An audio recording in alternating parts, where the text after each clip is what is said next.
시대를 막론하고 자녀에게 관심이 없었던 적은 없었던 것 같습니다. 부모는 항상 자녀에게 관심이 있습니다. 그래서 자녀를 잘 양육하고 싶은 마음이 굴뚝 같지요. 그런데 처음으로 아이를 갖게 되면요, 키워본 경험이 어디 있겠습니까? 어떻게 키워야 하는지 답답하기만 합니다. 그래서 첫 아이를 낳게 되면 있는 돈 없는 돈 다 끌어다가 이 자녀에게 모든 것들을 투자합니다. 좋은 옷 사 입혀야 되지요. 이왕이면 브랜드 있는 옷 사 입힙니다. 또 좋은 이유식을 사다가 먹이기도 합니다. 명품 유모차에 아이를 싣고 다니기도 합니다. 근데 정작 아이는 기억을 다 못하는 거예요. 이게 부모의 기대치가 커서 그런지 모르겠습니다. 그런데 둘째는 좀 다른 것 같습니다. 첫째를 키워본 경험이 있어서 그런지 둘째 아이는 좀 어떤 일은 좀 대수롭지 않게 이렇게 생각할 때가 있어요. 첫째 때에는 어떻게 막 호들갑을 떨던 부모가요, 둘째인 경우에는 괜찮아, 울음 뚝 고쳐, 그 정도는 안 죽어 막 이렇게 얘기를 하는 경우를 우리는 보게 됩니다. 좀 마음의 여유가 생긴 게 아닌가 이렇게 생각을 해보게 되는데요. 그럼에도 불구하고 부모는 늘 자녀 걱정을 하는 것 같습니다. 또 부모의 기대대로, 부모의 바람대로 아이가 잘 성장해 주면 얼마나 좋겠습니까마는 이 기대대로 잘 자라지 않으면 마음 가운데 좀 답답한 마음도 있고 괴로운 마음도 들 때가 있습니다. 그렇다면 여러분, 우리 거듭난 그리스도인들은 우리 자녀를 어떻게 양육을 해야 할까요? 그 정답, 바로 예수님을 닮은 자녀로 우리가 양육하는 것이지요. 오늘 본문은 예수님의 어린 시절에 대한 내용이 기록되어 있습니다. 유일하게 성경에 기록된 예수님의 어린 시절 이야기가 오늘 본문에 담겨져 있는데요. 우리 예수님께서 갑자기 어른으로 이 땅에 오셔가지고 우리를 위해서 십자가에 못 박혀 죽으신 것이 아니다라는 것입니다. 인간의 몸을 입고 이 땅에 아이로 태어나셨고 부모의 양육을 받으면서 성장을 했습니다. 우리가 똑같이 이 세상에서 자랐다, 성장했다라는 것이죠. 그러면 예수님께서 공생애를 시작하시기 전에 어렸을 때의 어떤 모습을 가지고 있었는지, 오늘 우리는 예수님의 어린 시절의 모습을 통해서 예수님을 닮은 자녀로 키우라라는 제목으로 함께 은혜를 나누기를 원합니다. 첫째로, 부모의 믿음을 보고 자라는 믿음의 자녀로 키워야 합니다. 41절 말씀에 보면 그의 부모가 해마다 6월절이 되면 예루살렘으로 가더니라고 말씀하고 있습니다. 유대인의 남자는요, 1년에 3번 6월절, 오순절, 초막절이 되면 예루살렘에 있는 성전에 가서 예배를 드려야만 했습니다. 이것은 의무였습니다. 믿음이 좋은 가족들은 유대인 이 성인들뿐만 아니라, 성인 남자뿐만 아니라 가족들도 함께 가서 성전에서 예배를 드리곤 했습니다. 지금 예수님이 자란 곳은 갈릴리 나사렛이었어요. 예루살렘에 있는 성전까지 가기 위해는 이 직선거리로만 약 100km 정도가 됐습니다. 근데 우리가 잘 아는 대로 북쪽의 갈릴리, 그리고 남쪽의 유다, 이 사이에 사마리아 지역이 있지 않았습니까? 이 사마리아 지역은 이스라엘 백성들이 상종하지 않는 사람들이었기 때문에 이 사마리아 지역을 돌아서 보통 다녔거든요. 그러면 약 130km 정도의 거리를 움직여야만 했다라는 것입니다. 이동 시간만 해도 좋기 4일에서 5일 정도가 걸리는 시간이었습니다. 우리가 잘 아는 대로 요셉의 직업은 목수였어요. 이 당시 목수는 사회적으로 존경받는 직업은 아니었습니다. 그렇다면 요셉의 가족의 형편은 그리 부유하지 못했다라는 것을 우리가 짐작해 볼 수가 있는 것입니다. 그럼에도 불구하고 자신의 생업을 포기를 하고 4, 5일 정도 걸리는 이 예루살렘 성전에 예배를 드리러 움직였다, 오고 가고 하면 열흘이 넘는 일이었어요. 그럼에도 불구하고 본인뿐만 아니라 가족들을 데리고 이동했다라는 것은 그들의 가족의 믿음이, 하나님을 향한 믿음이 아주 좋았다라는 것을 우리가 알 수가 있다라는 것이지요. 더구나 지금 이 당시에 예수님의 나이는 12살이었습니다. 42절 말씀에 보면 예수께서 12살 되었을 때에 그들이 이 절기의 관례를 따라 올라갔다가 라고 말씀하고 있습니다. 원래 유대인의 남자아이가 13살이 되면 율법을 지키고 자신의 모든 행위에 대해 책임을 져야 될 의무가 있는 나이가 되었어요. 그러니까 의무가 부여되는 거였거든요. 그러면 13살이 되면 절기 때마다 예배에 참석하기 위해서 예루살렘 성전으로 내려가야만 했다라는 것입니다. 그런데 지금 예수님은 12살이었기 때문에 예루살렘 성전에 가서 예배할 의무는 없었던 것이었지요. 그럼에도 불구하고 요셉과 마리아가 예수님을 데리고 성전에 갔다라는 것은 부모의 믿음이 좋았다, 부모의 믿음이 뜨거웠다라는 것을 우리가 알 수가 있는 것입니다. 어린아이를 데리고 이동하는 거 쉽지가 않았습니다. 4, 5일 되는 거리를 내려가는 거 이게 결코 쉬운 일은 아니었어요. 생업도 있었기 때문에 이런 것들을 포기하면 금전적인 손해도 분명히 있는 일이었습니다. 그러나 요셉과 마리아는 그만큼 하나님을 예배하는 이 일이 인생 가운데 가장 중요한 일이었기 때문에 어렸던 자녀들을 데리고 예루살렘 성전으로 예배를 드리러 이동을 했던 것을 우리가 볼 수가 있다라는 것이지요. 그렇다면 사랑하는 손님 여러분, 목수라는 천한 직업을 가졌던 요셉이 풍족하게 가정을 꾸릴 여유도 없었지만 온 가족을 데리고 하나님을 예배하는 그 자리로 나아갔다라는 것은 우리에게 교훈하는 바가 크다라는 것입니다. 신앙의 의무가 주어졌다고 하더라도 먹고 사는 문제에 있어서 하나님을 섬기는 일이 상충이 될 때 많은 사람들은 예배하는 것보다는 먹고 사는 일에 우선순위를 두게 되는 것을 보게 됩니다. 여러분 어떠십니까? 마음이 많이 흔들리셨죠? 연휴예요. 아이들이 우리도 비행기 타고 어디 가요? 우리 아이들이 믿음이 너무 좋아가지고요. 어린이 주일이니까 예배를 드려야 된다. 아마 이랬던 것 같습니다. 우리는 말로는 믿음 생활이 중요하다라고 이야기하지만 정말 하나님 중심의 믿음 생활을 잘하고 있는지, 정작 중요한 때에 우리가 믿음의 결정을 내려야 할 그때에 우리는 하나님 편에 서서 믿음의 결정을 내리는지 우리는 우리의 삶을 좀 돌아볼 수 있어야 될 줄 믿습니다. 여러분, 주님을 믿으려고 하면 제대로 믿어야 됩니다. 우리 부모님들께서 이 믿음의 본을 잘 보여주어야만 자녀들은 그 믿음의 본을 따라서 주님을 사랑하고 섬기는 자리로 나올 수 있다라는 것입니다. 때로는 우리가 환경에 따라서, 기분에 따라서, 어떤 조건에 따라서, 상황에 따라서 우리가 믿음이 흔들리거나 변하게 되면 자녀들이 그런 모습 보고 자라거든요. 그래서 우리 부모님들께서 이 믿음의 본을 보이는 것 굉장히 중요하다라는 것입니다. 여러분, 조금 어렵고 힘들다고 해서 우리가 이 선택의 기로에서 믿음을 버리고 세상을 선택하지 않는 우리 사랑하는 부모님 되기를 원합니다. 거듭난 그리스도인이라고 한다면 우리가 11조는 마땅히 하나님께 드려야 함에도 불구하고 우리가 경제적으로 어려울 때 제일 먼저 고려하는 부분이 하나님께 드리는 헌금의 부분이 아닐까 싶습니다. 일이 겹치게 되면 제일 먼저 포기하는 것이 주의 사역이나 예배 드리는 시간을 우리가 포기하는 것이 아닌가 생각해 보게 됩니다. 우리가 지각을 밥 먹듯이 하고 결석을 밥 먹듯이 하고 예배의 태도가 엉망인 부모가 자녀의 믿음이 좋기를 바라는 것은 이것은 잘못된 것이라 생각이 듭니다. 왜냐하면 보는 대로 자라기 때문에 그렇습니다. 그렇기 때문에 먼저 믿은 우리 부모님들께서 우리 자녀의 믿음을 위해서 기도하고 걱정하신다고 한다면 내가 먼저 믿음의 올바른 자세, 이런 모습들을 보이는 것이 굉장히 중요하거든요.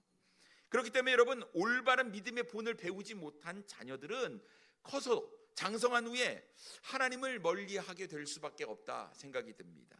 그래서 여러분, 매 순간 내 삶 가운데 절대자이신, 내 삶의 주인이신 우리 하나님을 잘 사랑하고 또 하나님의 말씀에 순종함을 우리가 잘 삶으로 보여줄 때 우리 아이들이 믿음 안에서 잘 자라게 되리라고 믿습니다. 그러면 우리 자녀들이 믿음 안에서 잘 자라기를 원하신다면 내가 먼저 하나님을 사랑하는 믿음의 올바른 본을 보이는 우리 부모님 되기를 원합니다. 두 번째로, 말씀을 사모하는 자녀로 키워야 합니다. 요셉의 가족이요, 유월절을 지키고 예루살렘 성전에서 이제 집으로 돌아가는 길이었어요. 모처럼 이렇게 온 가족이 하나님을 예배했으니 얼마나 기분이 좋았겠습니까? 얼마나 즐거운 마음으로 돌아갔겠습니까? 이런 마음, 우리가 어떻게 하나님을 예배했는지 이런저런 이야기를 하면서 무척 발걸음을 가볍게 집으로 돌아가고 있었을 것입니다. 그런데 예수님은 부모를 따라 집으로 돌아가지 아니하고 예루살렘 성전에 남아 있었어요. 근데 부모가 이러한 사실을 모르고 의례껏 지금 아이들과 함께 다른 사람들과 함께 있을 것이라고 생각을 하고 하룻길을 내려가게 됩니다. 저녁이 되었어요. 가족들과 함께 오손도손 이제 앉아서 잠자리에 들 때가 됐는데 보여야 될 예수님께서 보이지 않는 거예요. 난리가 났습니다. 어디 있었을까요? 날이 어두워졌습니다. 예수님을 찾는데 보이지 않는 거예요. 여러분, 자녀를 잃어본 그런 경험이 있으십니까? 가슴이 콩닥콩닥 뛰고요. 야, 이거 좀 누가 납치해 간 것은 아니냐, 뭐 사고가 난 것은 아니냐, 굉장히 걱정되잖아요. 이 요셉과 마리아도 그랬던 것 같습니다. 43절과 44절 말씀에 보면 그 날들을 마치고 돌아갈 때에 아이 예수는 예루살렘에 머무셨더라. 그 부모는 이를 알지 못하고 동행 중에 있는 줄로 생각하고 하룻길을 간 후 친족과 아는 자 중에서 찾되라고 말씀하고 있는 겁니다. 부모가 아이를 잃어버렸을 때 그 부모를 찾아 헤매는 아이를 보게 되면 눈물이 앞을 가리죠. 근데 여러분, 아이가요 어디 있을 것 같습니까? 자기가 마음이 있는 곳, 관심이 있는 곳에 있어요. 마트에서 잠깐 한눈을 팔았는데 아이가 없잖아요. 남자아이들은 대부분 장난감 파는 데 있어요. 와, 이거 보고 있는 겁니다. 여러분, 남편하고 우리 자매님들 마트에 갔잖아요. 남편이 잠깐 사이에 없어졌어요. 어디 갔을까요? 아마 네, 뭐 어디 갔나 봅니다. 그런데 보통 이 남편들은 뭐 캠핑 도구나 뭐 전자기기가 있는 곳에 가지 않았을까 생각이 듭니다. 우리 자매님들이 사라졌어요. 그럼 남편들은 어디서 찾겠습니까? 쇼핑, 저기 옷 사는 데 아마 가 있지 않을까 이렇게 생각이 들어요. 관심 분야에 있는 겁니다. 그러면 이 요셉과 마리아가 우리 예수님 어디 갔을까 생각해 보면 우리 예수님께서 어디 갔겠어요? 말씀이 있는 곳, 말씀을 사모하는 그 자리에 있을 것이다 라는 겁니다. 그런데요, 지금 요셉과 마리아는 내려오는 도중에 우리 예수님께서 사라졌다 생각이 드는 거예요. 그럼 얼마나 걱정이 되겠습니까? 그래서 어떻게 합니까? 예수님을 찾기 시작합니다. 오던 길을 되짚고 돌아가면서 예수님이 여기 있는지 아마 애타게 예수야 예수야 아마 이렇게 외치면서 찾았던 것 같아요. 즐거운 마음은 사라져버리고 말았습니다. 걱정과 근심, 두려움과 떨림이 가득했어요. 되짚어 올라가면서 예수님을 찾았는데 예수님을 찾을 수가 없는 겁니다.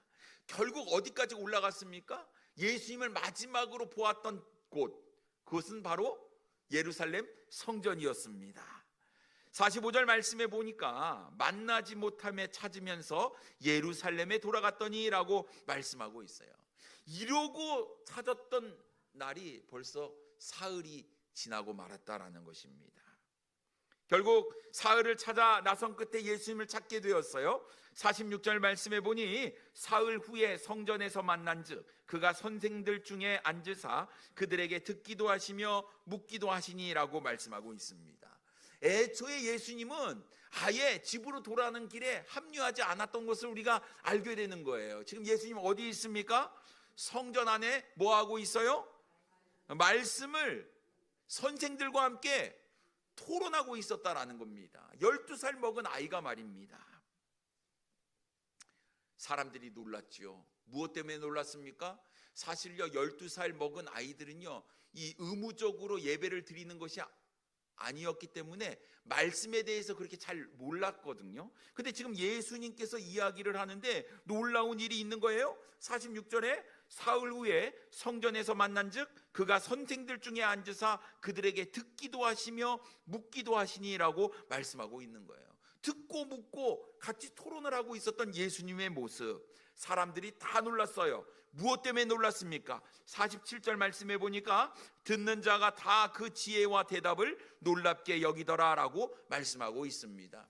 예수님께서 하나님의 말씀에 대해서 이야기하는데 그 말씀에 대한 깊이, 넓이, 그 크기가 엄청난 거예요. 그리고 예수님께서 말씀하시고 묻는 그 질문의 지혜가 너무나 뛰어났다라는 것을 우리가 알 수가 있는 것이죠.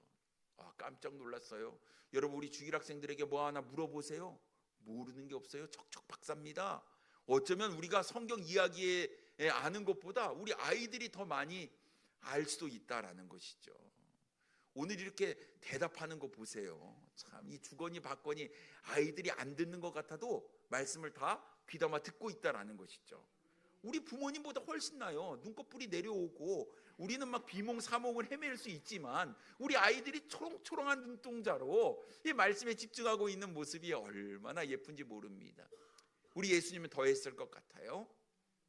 하나님의 말씀에 대해서 그 깊이가 얼마나 깊었는지 깜짝 놀랐다라는 겁니다. 사람들이 놀란 거예요. 어떻게 이 어린아이가 그 지혜가 어디서 났으며 그 묻는 것에 대답을 하는데 그 대답이 너무나 기가 막힌 거예요. 다 놀랍게 여겼다라고 말씀하고 있습니다. 그런데 부모는 다른 이유 때문에 놀랐어요. 48절 말씀해 보니까 그의 부모가 보고 놀라며 그의 어머니는 이르되 아이야 어찌하여 우리에게 이렇게 하였느냐 보라 내 아버지와 내가 근심하여 너를 찾았노라 라고 말씀하고 있습니다. 결국 부모는 지금 마음이 어디 있습니까? 예수님 잃어버렸다는 것 때문에 거의 마음에 있는 거예요. 성전에서 율법 교사들과 함께 그렇게 말씀을 토론하며 이야기하고 있는 예수님의 모습은 안중에도 없고 왜 너 저기 안 따라오고 거기 있었냐 하는 것이 이 부모의 마음이었다라는 것입니다. 그러자 예수님께서 뭐라고 이야기를 합니까? 49절 말씀해 보니까 예수께서 이르시되 어찌하여 나를 찾으셨나이까 내가 내 아버지 집에 있어야 될 줄을 알지 못하셨나이까 하시니라고 말씀하고 있습니다. 예수님께서 하나님을 향해 뭐라고 이야기를 하고 있습니까? 내 아버지라고 이야기를 하고 있어요. 이것은 지금 예수님께서 자신이 누구인지 분명히 알고 있음을 암시해주고 있습니다. 뿐만 아니라 앞으로 내가 어떤 일을 해야 할지 자신에게 주어진 사명이 무엇인지를 분명히 알고 계셨다라는 것을 우리가 알 수 있는 거예요.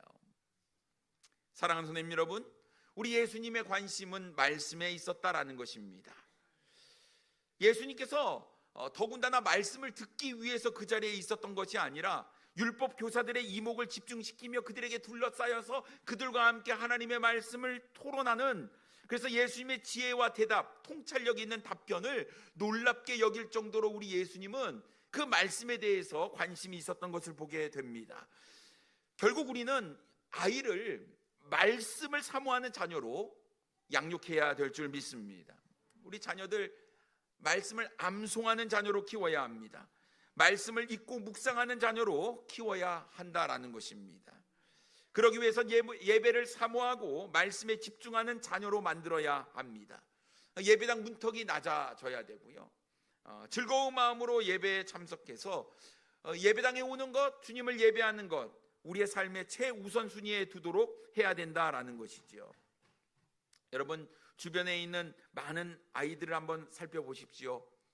아이들이 무엇에 집중을 합니까? 요즘 아이들은 스마트폰에 집중을 많이 하는 것 같습니다. 하루 종일 봐도 뭐를 그렇게 보는지 슬슬 웃기도 하고 막 그래요. 관심이 거기에 있다라는 것이죠. 근데 과연 우리 젊은 세대들, 아이들이 하나님의 말씀을 얼마나 깊게 또 얼마나 많이 보고 있느냐 하는 거예요. 어쩌면 하루에 단 한 번도, 아니 단 1분도 하나님의 말씀을 보지 않고 넘어가는 날이 있다라는 것이죠. 재밌습니다. 버스를 타 보면 모든 사람들이 다 고개를 숙이고 있어요. 뭐 하고 있을까요?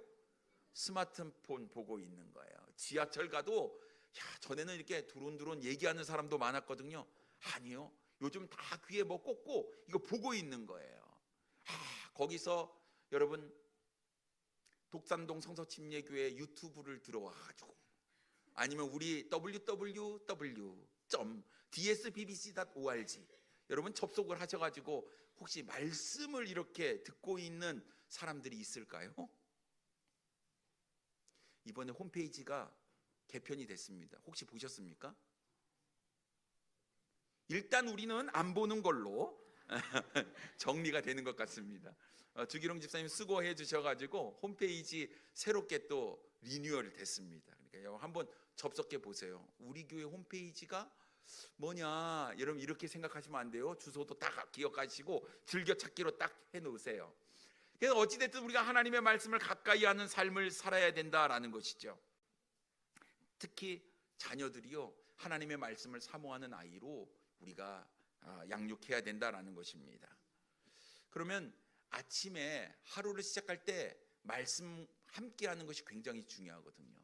근데 아이들이 늦잠 잡니다. 잠이 해요. 학교 보내려고 하면 막 깨워서 보내잖아요. 근데 이 아이를 어떻게 그 잠결에 제대로 학교도 못 가는 아이들에게 어떻게 영적인 양식을 우리가 공급할 수 있겠습니까? 부모님들이 조금 더 수고하셔야 될 것 같아요. 먼저 새벽에 일어나셔서 말씀을 잘 묵상하고 오늘 하나님께서 나에게 주신 말씀이 무엇인가, 여러분 큐티 잘 하시고 바쁜 아이들에게 밥을 먹을 때 아이들에게 오늘 하나님의 말씀 이런 말씀이다, 너는 이렇게 살아라 라고 이야기해 주면서 기도해 주시는 우리 부모님이 된다고 한다면 우리 자녀들이 하루를 하나님의 말씀과 함께 시작을 하고 하나님의 말씀이 머릿속에 남고 그것을 기억하며 말씀대로 순종하는 삶을 살지 않을까 싶습니다. 말씀이 이끄는 대로 사는 삶, 말씀에 순종하는 삶은 우리 부모님들께서 우리 자녀들에게 어쩌든지 하나님의 말씀으로 하루를 시작할 수 있도록 인도하는 데서부터 시작되는 것이 아닐까 싶습니다. 그러니 여러분, 우리 아이들에게 하나님의 말씀을 사모하는 마음을 가질 수 있도록, 여러분 말씀 중심의 삶을 살 수 있도록 잘 양육하시는 우리 부모님 되기를 원합니다. 세 번째로, 사랑받는 자녀로 키워야 합니다. 예수님은 부모와 함께 갈릴리 나사렛으로 돌아갔어요. 51절 말씀에 보면 예수께서 함께 내려가사 나사렛에 이르러 순종하여 받드시더라. 그 어머니는 이 모든 말을 마음에 두니라 라고 말씀하고 있습니다. 예수님께서 함께 갈릴리 나사렛에 가서 어떤 삶을 살았을까요? 순종하는 삶을 살았습니다. 부모님을 잘 순종하고 받드시는 일을 하셨다라고 말씀하고 있어요. 여러분, 예수님께서 지금 12살 먹었을 때 그 율법 교사들 선생들하고 이렇게 질의응답 이런 토론의 시간을 가지면서 내 아버지의 집이라고 이야기하며 자신의 존재에 대해서 분명히 우리 예수님께서 알고 계시지 않았습니까? 그럼에도 불구하고 여전히 예수님께서는 집에 돌아갔을 때 나는 하나님이다 라고 얘기하는 것이 아니라 부모에게 잘 순종하는 삶을 살았던 것을 우리는 보게 됩니다.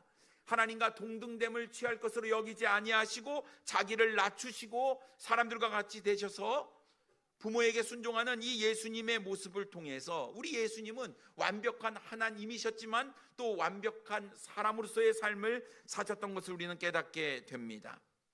예수님은 이 이후로 공생애를 시작할 동안 약 18년의 기간의 내용은 성경에 기록되어 있지 않습니다. 그래서 예수님께서 어떠한 인생을 살았는지 우리가 잘 알 수 없지만 오늘 51절 말씀을 통해서 부모님에게 순종하며 부모님을 사랑하는 삶을 살았던 것을 우리는 유추해 볼 수 있다라는 것이죠. 그것이 바로 하나님의 뜻이었습니다. 하나님 사랑하고 이웃을 사랑하는 것. 율법의 5번째 계명이 뭡니까? 부모를 공경하라라는 것이었어요. 그러니 우리 하나님 율법에 대해서 잘 아셨던 우리 예수님께서는 그 말씀대로 부모에게 잘 순종하고 공경하는 삶을 살았을 것이라고 생각이 듭니다. 이렇게 믿음 안에서 잘 자랐던 우리 예수님, 사랑스러운 존재로 성장하셨습니다. 52절 말씀에 보면 예수는 지혜와 키가 자라가며 하나님과 사람에게 더욱 사랑스러워 가시더라라고 말씀하고 있습니다. 우리 예수님 성장하셨어요. 지혜와 키가 점점 자랐습니다. 성전에서 선생들과 토론했을 때보다 지혜가 더 성장했어요. 또 몸도 키도 성장했던 것을 보게 됩니다. 쉽게 말하면 영과 육, 우리의 영혼과 육이 모두 성장했다라는 것을 우리가 알 수가 있는데요. 여러분, 우리는 자녀들의 성장에 관심이 많지 않습니까? 우리 자녀가 키가 잘 자라지 않으면 걱정되는 겁니다. 영양분을 고루고루 이렇게 먹어야 되는데 편식하면 마음이 아픈 거예요. 왜요? 키가 자라지 않을까 봐. 여러분, 남자는 키가 한 180 정도는 돼야 되지 않겠습니까? 그래야 키죠. 참고로 저는 180이 안 됩니다. 여러분, 여자는 키가 한 165는 좀 돼야 되지 않겠어요? 요즘 170 돼야 됩니까? 뭐 어쨌든 좀 성장하기를 원하는 거예요. 일단 저보다 키가 더 컸으면 좋겠다. 이게 부모의 바람인 것 같습니다. 그러니 어떡합니까? 아이들 잘 자라고 고기 사다가 계속 먹여주고, 또 편식하면 안 되니까 이것저것 좋은 거, 건강 보조식품, 비타민도 먹이고, 영양제도 먹이고, 하여튼 우리 아이가 잘 자라기를 원하는 마음이 있는 거예요. 근데 여러분, 우리는 육신뿐만 아니라 우리의 영혼도 성장해야 된다는 것이죠. 우리 예수님은 지혜가 자랐다 말씀하고 있어요. 지혜가 자랐다라는 것은 영적인 성장을 뜻하는 것 아니겠습니까? 그러면 여러분, 우리의 키가, 몸이 자라는 것처럼 우리의 영혼도 잘 자라는 것을 우리 부모님들께서 고민을 하셔야 되리라 생각이 듭니다. 그러면 여러분, 어떻게 고기도 먹이고 영양제도 먹이고 그러시는데, 우리 자녀들의 영적인 건강을 위해서 여러분 잘 골고루 먹이고 계십니까? 내 자녀가 하나님께 사랑을 받는 자녀가 되게 하기 위해서는 하나님을 사랑하고 하나님을 경외하는 자로 키워야 한다라는 것입니다. 근데요, 우리 자녀들이 자꾸 영적으로 성장하기 위해서는 영적인 것에 노출을 많이 시켜야 돼요. 하나님의 말씀, 하나님을 사랑하는 그 자리에 푹 빠질 수 있게 만들어야 된다라는 것입니다. 세상 문화에 빠지면요, 세상 따라갈 수밖에 없어요. 여러분, 주님께 푹 빠지면요, 주님을 따라갈 수밖에 없다라는 것입니다. 그런데 우리가 영적으로 우리의 성장을 위해서 우리가 투자하고 노력하지 아니하면 우리는 자연적으로 세상 일에 빠질 수밖에 없는 것이죠. 형편없는 예수쟁이로 전락해버리고 말 것이다라는 것입니다. 그러니 여러분, 우리가 어떻게 자녀를 양육해야 될까? 우리의 영혼이 성장하기 위해서는 어떻게 해야 될까? 세상에 너무 집착해서는 안 됩니다. 세상에 너무 빠져서는 안 돼요. 예수님을 잃어버리기가 너무 쉽습니다. 우리가 주일에 한 번 예배를 드리는 것으로 우리의 영혼이 성장한다? 여러분, 그런 법은 없습니다. 내가 노력하지 않는데 저절로 자라는 법은 없어요. 매일매일 우리가 성장하길 원하면 매일매일 주님과 동행하는 삶을 살아야 하는 것입니다. 시간을 투자해야 되는 거예요. 노력해야 된다라는 것입니다. 그렇지 않고는 절대로 이루어지지 않는다라는 것이죠. 그러면 우리의 우선순위를 분명히 해야 된다라는 것이죠. 날마다 체크해야 돼요. 우리 부모님들 어렸을 때 우리 자녀들 벽에 대놓고 키 재셨습니까? 우리 아이들 저도 쟀어요. 그래서 거울에다가 이렇게 탁 했습니다. 그래서 매직으로 몇 센치, 몇 월 며칠 탁 적어놨어요. 그 한 달 뒤에 재봅니다. 막 이게 자라는 것이 보이면 흐뭇합니다. 요만큼 자랐네. 근데 어느 때부터 더 이상 자라지 않는 거예요. 계속 그 자리입니다. 그 어쩔 때는요, 키가 내려가요. 이거 어떻게 된 일인가? 뭐 이런 생각이 들 때가 있습니다. 매일매일 체크하는 것이죠. 뭐가 문제가 있는가? 왜 안 자랐지? 더 잘 먹어야 되나? 이런 마음이 있는 거 아니겠습니까? 우리의 영혼의 건강도 마찬가지입니다. 날마다 점검해야 돼요. 날마다 체크해야 돼요. 내 믿음이 오늘 내리막길로 간 것은 아닌지 점검해 봐야 돼요. 만약 내려갔으면 더 노력해야죠. 더 올려야죠. 여러분, 우리가 육적인 건강에만 관심이 있는 것이 아니라 영적인 부분에도 분명한 우리 관심이 있어야 된다라는 것입니다. 우리 예수님께서 지혜와 키가 자라가며 하나님과 사람에게 더욱 사랑스러움을 받았던 것처럼 우리 아이들이, 우리 자녀들이 하나님으로부터도 사랑받고 사람들로부터도 사랑받는 아이가 돼야 되는 것 아니겠습니까? 그러니 여러분, 단순히 아이를 가르치는 것이 아니라 우리가 먼저 말씀대로 살아가고 삶으로 믿음의 본을 보이는 우리 부모가 돼야 될 줄 믿습니다. 투자해야 돼요. 투자. 공부시키기 위해서 학원비 되는 것처럼 우리의 영적인 성장을 위해서도 우리가 투자해야 돼요. 시간과 물질을 투자해야 된다라는 것입니다. 하나님의 말씀으로 잘 양육되어서 예수님처럼 지혜와 키가 자라가는 우리 자녀들 되기를 원합니다. 우리 주일 학생들이 얼마나 열심히 잘 성경 일독도 하고 필사도 하는 우리 아이들, 믿음 안에서 잘 자라는 이 믿음이 주일학교를 넘어서 학생부 청년에 이르기까지, 장년에 이르기까지 쑥쑥 자라는 우리 자녀가 되기를 소망합니다. 예수님 닮은 자녀 만들기 위해서 여러분 주님 사랑하시고 믿음의 본을 잘 보이시는 우리 사랑하는 부모님 되기를 원합니다. 기도하겠습니다.